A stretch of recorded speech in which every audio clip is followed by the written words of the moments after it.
I'm Tim Sharp, and this is my course on choral arranging for your choir.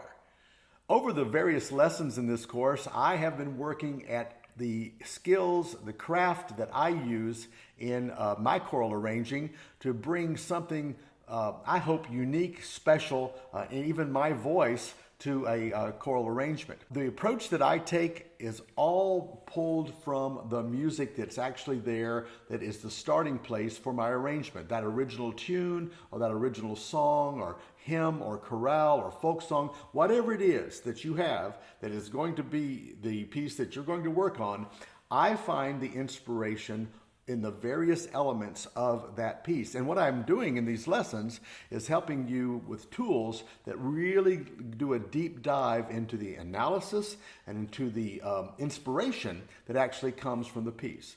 Now, the reason I do that, what I found in my own arranging over the years, is that you want to bring diversity to the original idea, but you also want to keep a cohesion going. You want to keep it tight.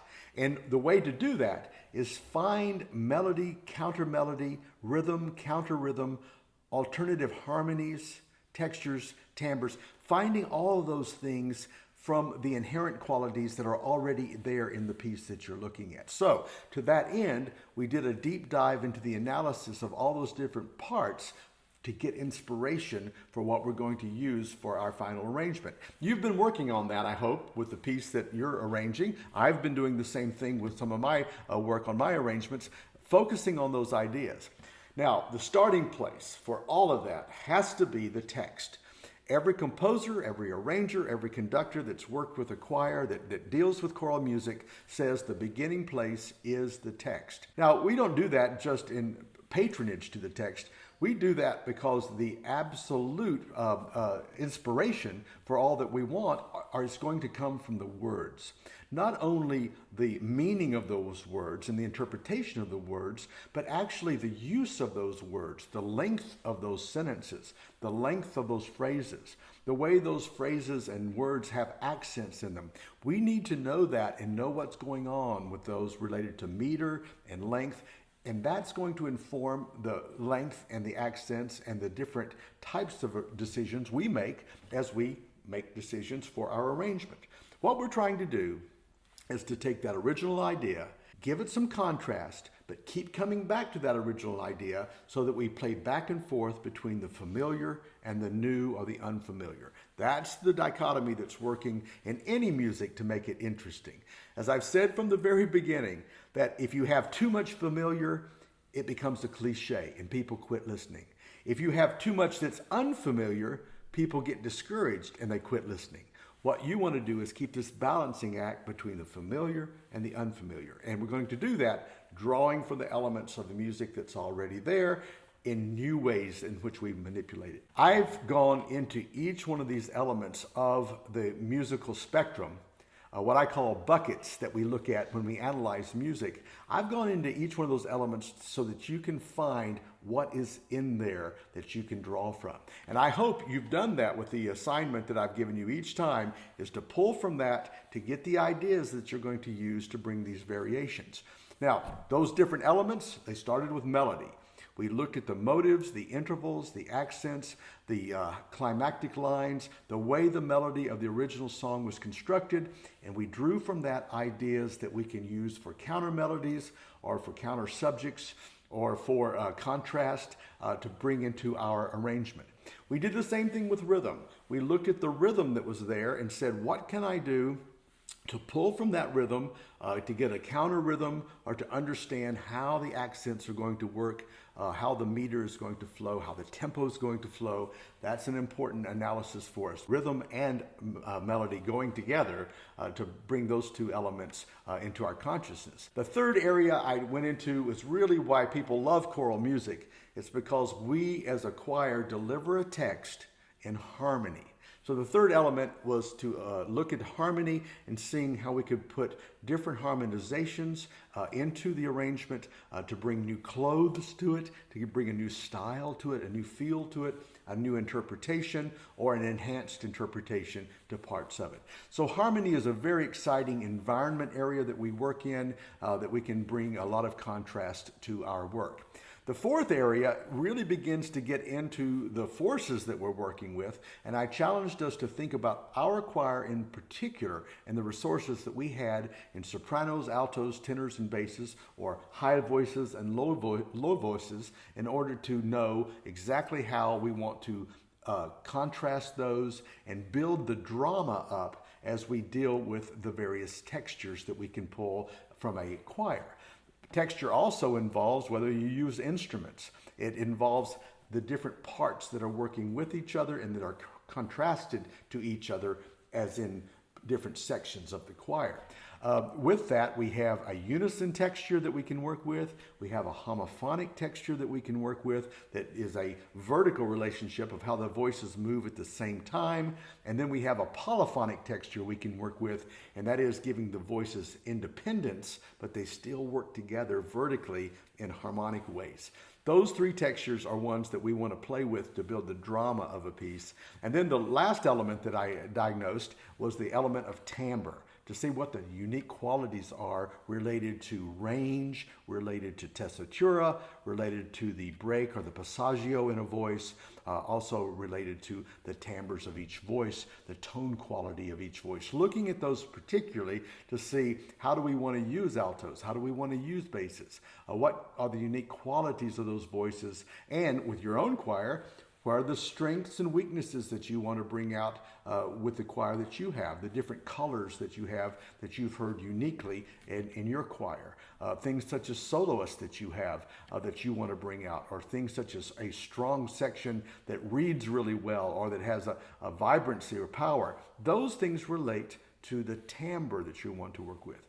A very important tool for us in timbre are our vowels. We think about vowels lining up. We think about the color of a vowel, and we play with that very particularly as arrangers because we want to use those vowels to add to the timbre or the tone of the piece that we're writing. So this is the exciting moment now where I get to bring together text, melody, rhythm, harmony, texture, and timbre into the arrangement that I'm going to create. This is the moment where all of those ideas start coming into serious play as I put it together. So this final lesson is pulling it all together. And in our putting it all together discussion, we think about classical forms that have been throughout history. What kind of forms has music taken? One of the classical forms that I've alluded to over and over again is the idea of theme and variation. So you present an idea, you present a variation on the idea, you present the idea again, you present a variation on that idea. That's the very essence of what this course has sort of been about, is a theme and variation. Another song form that we've seen throughout history that's all over pop music, that most songs that we've ever sung have taken this form, and that is sort of a song form of ABA, or we have a section, we have a contrasting section, and we come back to the first section, an ABA. Another way of playing with that is just a section and a contrasting section. I would call that an A-B kind of song. You think of that when you have a verse and a chorus. A verse and a chorus. That's sort of an A-B. And then sometimes you have a verse, a chorus, and you come back and reprise the verse a little bit. That is a classical song form that we've used throughout the ages. Another form that is sort of free-flowing is called through composed. And that is, it changes all the way through, but you don't necessarily go back to any particular theme or any particular section. And that is, each section kind of changes as you go along, and it presents new material, meaning it's composed throughout with new material, through composed. But the overall idea here is the idea of a theme and a contrast, and then perhaps a conclusion. I like to see, sometimes my music, I have a theme, a contrast, and then I combine those two in sort of a counterpoint and pull them together at the end. Handel in his oratorios did that in almost every oratorio. He would have a theme, a contrasting theme, and then he'd bring those two themes together to end the piece. That's his formula, piece after piece. And it's a really good one to provide that theme and variation idea. But what I'm basically talking about here is, what form is your arrangement going to take? You go back first of all to the text and you look and see, what form did the text have? Was it through composed, or did it have a recurring kind of rhythm going on? Or were the verses long and short in phrases? How did the text form? And that will give you big hints as to what form you may be taking as you pull your arrangement together. But form comes to be by combining phrases. The phrases that are in the music will shape the form idea that this piece has to take. And really simply put, everything has a form that looks like this. And I would almost dare you to find me one that doesn't, because it's so simple when you think about it. We have to have something that starts the piece. Then we have a middle section that develops the piece. And then we have to end the piece. So if you think of it in those terms, you've got to start it, you've got to develop it some way and have a middle section, and then you have to end it. That is a good architectural idea for you to think about how you're going to shape your arrangement. So let's take it in those three areas. First, the start. What is involved in a start for an arrangement? Well, when I think of my piece as a start, everything is almost given to someone in the first four measures. Let's think about what's given to them. You're giving them the key signature, so you know what harmonic home it's going to be in. You give them the meter signature very at the beginning. You say, this is what the tempo and meter is going to be from the start.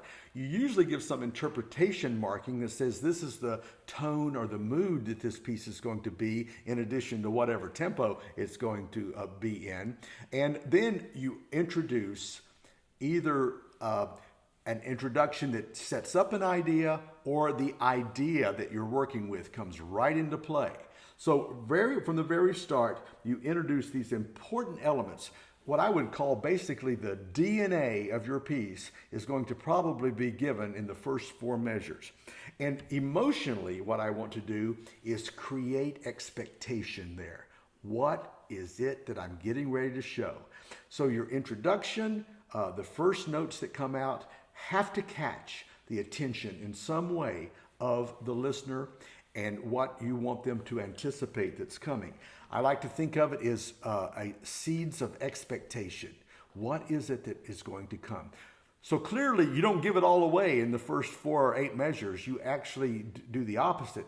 You just tease, this is what's getting ready to come. You also sort of set the parameters to say, this is what you can expect to hear in this piece. It's going to be about something that reminds you of what I'm getting ready to say right now. You sort of set the idea, but by no means do you complete the idea.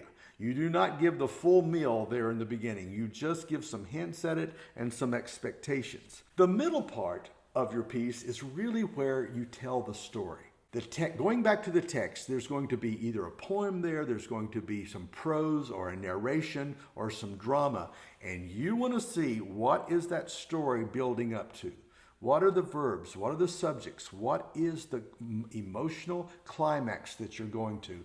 And that's going to set the architecture for that middle section as you begin to tell the story. Each time you do a variation or you give some part of the arrangement, you basically create some appetite for more. You've always heard people say, leave them wanting more. You don't give it all at one time. You reveal it a little bit at a time. Here's a tune that I'm working on that I have been tempted to give too much. And listen to what this sounds like.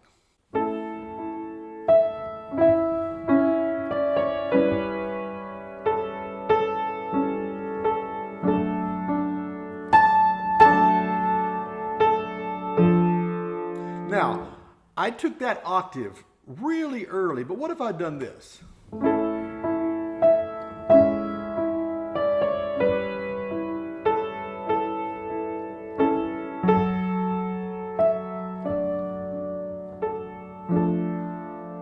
That gives me somewhere to go. But if I'd done I gave away the climax really early. So what I want to do is create an appetite for where I end up. And that takes a lot of patience on your part when you know you've got a good idea to say, now wait for it, wait for it. And that's really the idea as you work through your arrangement is wait for it. It's coming. Something's coming. the more you can surprise your listener as to what's coming, the more satisfaction that they're going to be. And you can see the emotional psychology that's going on there, and music plays to that.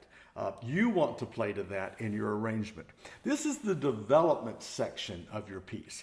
You want to explore. You want to question and answer. You want to build this drama. You want to decorate, and then you want to contrast. This is where all those ideas begin to play out on the variation, on the contrast, on the dissonance, on the resolution and new dissonance. This is the development section that you want to play out all those, the middle section of the journey. Now, after you've done that, you will want to finish the piece. What do we do when we finish a piece? We basically answer the questions that we've asked. We resolve the dissonances or the things that we've left unresolved. We try to satisfy the listener, to say, you've been waiting on some resolution, now I'm giving it to you. And then you release any tension that you've built up throughout the piece. That's what you want to do to bring a satisfying ending to a piece. The middle, the beginning, the end. The expectation created, the development of ideas, and then the satisfaction of whatever you've raised in the piece. This is really what we're trying to do in our arrangement. Remember that the operative word that you're working on here is arranging. You may arrange something and put something early and say, it doesn't fit there very well, after you work with it a little while and say, I'm going to rearrange. I'm going to put it over here. Fine. You're arranging. This is called choral arranging. You put those ideas in places until you come to the satisfaction that the story has the balance. And this really is the art that you're working at. I have to admit, it doesn't come early. It's the reason I can't just whip out an arrangement in just a short amount of time. I've tried that. I've worked under pressure. But what I need is a chance to live with it, to see if it breathes, to see if it actually tells the story correctly. I don't mind trying it out on some voices and what I call workshopping something.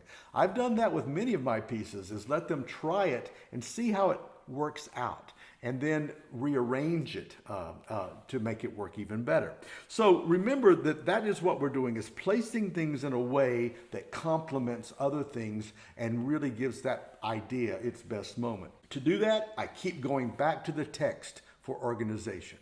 What does the text suggest about this? Is it too early for that idea, or should that idea have maybe come earlier? The text often gives me the hint as to where that idea should be placed. And then what form does the text suggest? Does it suggest that I go A, B, A, or does it suggest that I actually continue to reveal new ideas? Both of them could be appropriate depending on what you're trying to do with the text. And of course, you can't ignore what was the format of the original song that you were arranging. That could very well dictate what you need to do with your form for your piece. Now, let me speak to transitions. Modulations, harmonic shifts, going to a faster tempo or to a slower tempo, texture shifts, timbre shifts, all of these are possible within your phrases when you move from one idea to another. And those shifts can come with accompaniment. They can come with texture changes with your voices. They can come with oohs and ahs that you use as vowels. All of those are the tools to your disposal for transitions. But transitions are the great places to introduce the new harmonic ideas, the new rhythmic ideas, the new faster, slower ideas, and to foreshadow things that you're going to develop in the next section. That is a really key element of your transition material. And finally, what we want to do with these ideas that we've been playing with, that we've been arranging and putting into these different component sections, into these transitions, what we finally begin doing is we edit. We start editing our own work and editing out things. I am notorious about having too many ideas at work in my arrangement. And it's very hard to pull out ideas that you think are good in order to make it a tighter arrangement. But the good news is this: I never throw anything away. As I've said from the beginning, If I have a good idea and I think it really works well, but it may be too much for this arrangement, I write it down. I keep it in my notebook to say, this was something that was working. But I never throw away those ideas. They came through really strong work and strong analysis, and I don't want to just discard them. But it could very well be that I don't need that many ideas to create the effect that I'm working on. So be very hard on yourself in your editing process, and use the discipline of editing out so that you don't overwhelm the listener or the singer. There's just so much that they can do in a piece of music. They may not be able to catch the vision of all those ideas, and they're looking for the same kind of qualities that I've been describing for themselves. They're looking for something to hold on to, there's something to remember, and if you give them too much information, it can be discouraging to the arrangement, it can be discouraging to the singer and to the listener. So editing, reducing but saving your ideas. Too many ideas can be a detriment. You're probably thinking, I don't know that I'd ever come up with too many ideas. I promise you, you will. Using the techniques that we worked in this course, you're going to come up with lots of ideas. It's hard to believe how many ideas really come from those tools that we worked at. So the next process will be saying, okay, let's weed some of those out. So trust me on that. You will have more ideas than you can actually use, but don't throw them away. Keep in balance the idea of original idea and contrast as you start doing that editing. That's always going to be what's going to drive you forward. And these things will lead you to saying what you really mean to say in the most clear and simple way that you want to say it. For me, this process of thinking of introduction, middle section of development, and then conclusion or bringing it to finality, this process is one that's going to bring real clarity to the balance of your piece and to its understandability by an audience, which is what you're trying to get to with all of your hard work. What I'd like to do is show you how I've used these elements now in one of my own arrangements, and how these different elements of text, melody, rhythm, harmony, texture, and timbre, and then finally pulling it all together in form, how that actually worked out in an arrangement that I've done. This song that I have mentioned in other lessons is a lullaby by the 19th century composer Stephen Foster. It's a beautiful little lullaby, and let me read it for you first so you get an idea of the text, of the tone of what he's saying, the meaning, and you can pretty much, I'll tell you that the setup of this would be a parent with a child, perhaps singing to the child to go to sleep. The lullaby is a form that we see often in poetic expression. It sets itself beautifully for music because we think of singing a lullaby. We think of what would childhood or infancy be without singing to a child or singing a child to sleep. So this is something of a universal idea, and Stephen Foster has caught this in this beautiful little setting called Slumber, My Darling. Here are the words. Slumber, my darling, thy mother is near, guarding thy dreams from all terror and fear. Sunlight has passed and the twilight has gone. Slumber, my darling, the night's coming on. Sweet visions attend thy sleep, fondest, dearest to me. While others their revels keep, I will watch over thee. Slumber, my darling, the birds are at rest. Wandering dews by the flowers are caressed. Slumber, my darling, I'll wrap thee up warm. Pray that the angels will shield thee from harm. Thou art the world to me in thine innocent charms. Slumber, my darling, I'll wrap thee up warm. Pray that the angels will shield thee from harm. So a very romantic text, a very precious text. You can already tell by the text that it is a poetic statement. It's a little bit narrative in its form. The questions that I ask of the text is, who is speaking? Who is the audience and what's the purpose? I always ask that question. So for me, the answer came a parent, an infant child, and the audience being the infant child. And what's the purpose? To lull them to sleep, to give them peace, to end the day with complete peace of mind and comfort. That says so much to me about the tone. So I have those ideas in mind, and then I look at the melody that Stephen Foster has provided. Listen to this.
And then it repeats material that we've already heard.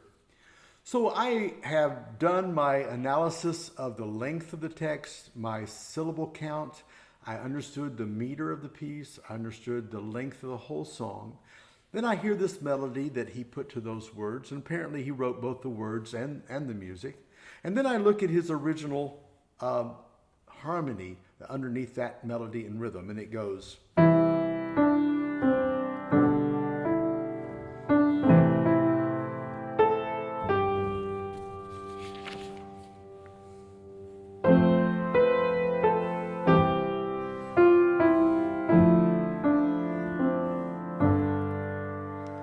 So that basically gives me my harmonic element that I'm working with in the key of C. Not too much unexpected there, and fairly simple. Then I look at the higher levels of thinking for my arrangement, and that is texture, which is not really implied. This is a solo song, so my texture is going to be up to me to develop. And then timbre, I think about the tone of the song again and think, what kind of tone and color do I want to add to this? And what do I want to do to bring that kind of interpretation to the piece? So how am I going to bring those elements, I think, in my piece? Well, then I go to form. I see what kind of form does Stephen Foster have in this song. And I see that he has an A, he has an idea. He repeats the idea, but he modifies it a little bit at the end. And then he has a chorus that goes to a B. And then he comes back to that original idea in an A. So I have a song form of A, modified A, B, and A. You can call that anything you want. You can say original idea, close to the original idea, contrasting idea, back to the original idea. That suggests so much to me about the form that my arrangement is going to take. And then I start playing with the ideas of harmonization.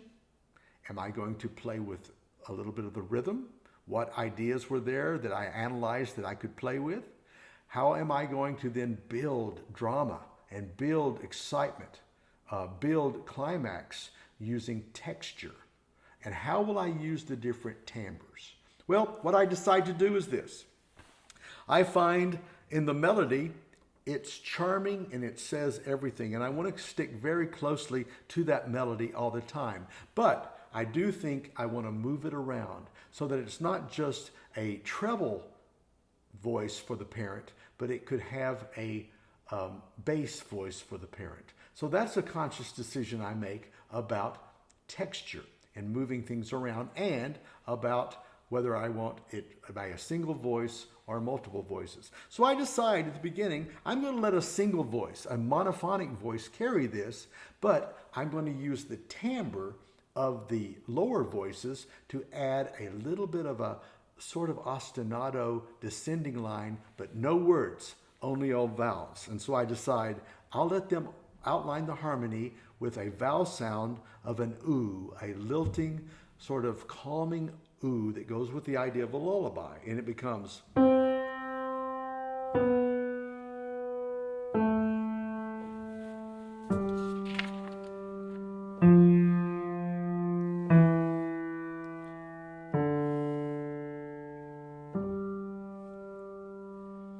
So that was just a descending line that I'm giving to the tenors and basses, and bringing it together, it sounds like.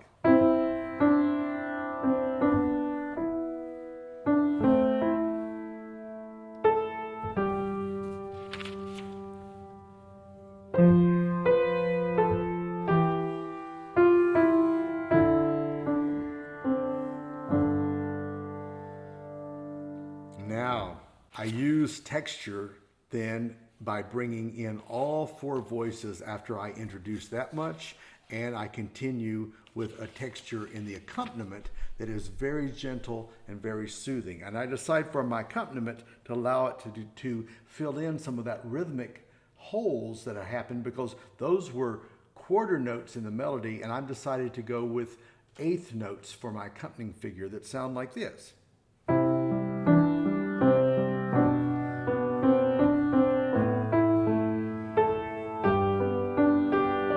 So I'm filling in some of that rhythmic energy in the accompaniment part, allowing the voices to have the slower rhythmic movement in the upper part. And then after I do all of that texture work, I get to the B section.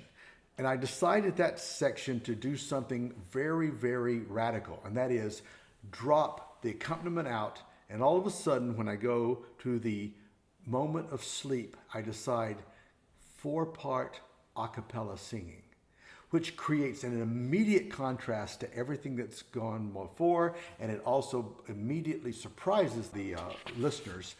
They didn't expect to hear that coming. So it brings energy at that point of the arrangement. And then with harmony, I decide instead of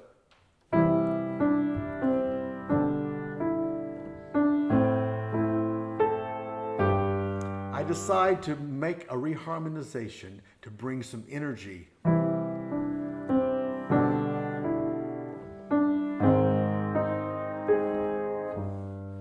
Which is very comforting and again soothing in the spirit of the tone of this piece. So listen as you hear this arrangement, and I'll play for you the orchestrated arrangement, not just the keyboard, but the fully orchestrated arrangement, and keep the ideas of contrast, of variation, of building the energy in the drama, and continuing that for the length of the song. At the very end, this is very typical of my arrangements, I like to bring something in at the very end that you have not heard throughout the whole song. I have a little surprise in this piece, because when I discovered that there was some potential in Stephen Foster's rhythm that reminded me of something that I knew, and I thought about lullaby, I remembered that the original rhythm for Brahms' famous lullaby was a little bit, turns out to be a little variation on what Stephen Foster uses here. It's actually right in the idea of what he's written, but of course it's by Brahms. It's his famous lullaby. So what I do for a surprise that you'll hear at the end of this is I bring in Brahms' lullaby as sort of a final instrumental lullaby for the child that's going to sleep. Now I decide to put that very far into the piece is sort of that wait for it, wait for it, wait for it idea that doesn't come into the very end. Something that I like to do in my arrangements. I've done it several times. It just gives a little bit of boost, something new at the very end. One of the other aspects that made me want to do that was this. Brahms and Stephen Foster were contemporaries. They lived at about the same time. And I thought, what a fun juxtaposition between an American composer, song composer, and a high art German song composer at the same time. And so this is a little bit of a fun, historic moment for me that I thought worked with this piece. And it's that sort of idea and surprise that I had no idea when I started working with this arrangement that would come to me. But that's one of the ideas that I decided to keep in the end, and many other ideas probably went into this book. But those are the elements that you want to do to construct your piece and to bring a new idea to a piece that is inspiring to you, and you want other people to enjoy it through your own craft. So I hope this has been instructional for you, and I hope you can now begin to pull your arrangement together for that final piece. Don't be afraid at all to workshop it.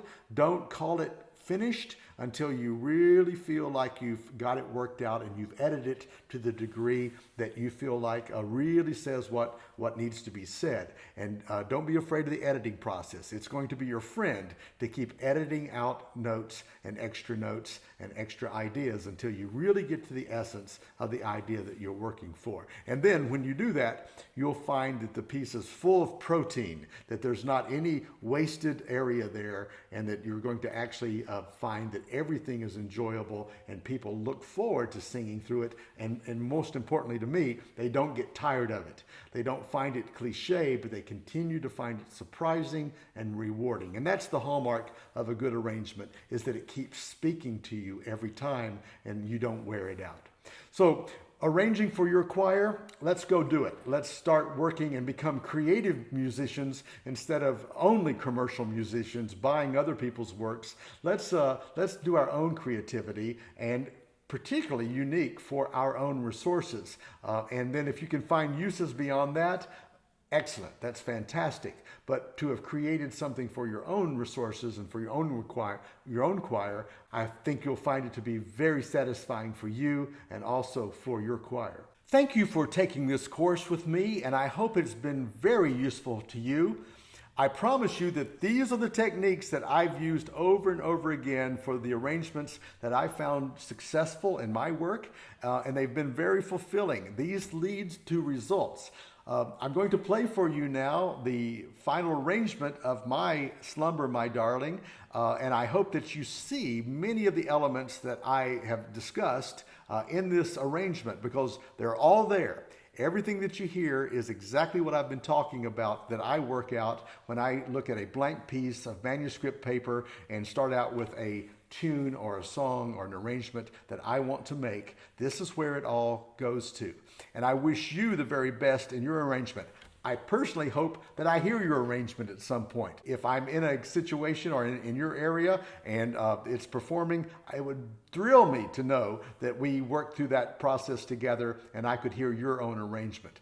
Nothing brings me more satisfaction than to hear a choir work with my own ideas and them find it successful as well. Really beats commercial success for me in terms of arrangement, is to offer my creativity and to hear others rewarded by it and giving back. There's no greater satisfaction, and I hope you find that satisfaction very soon with your own arrangements.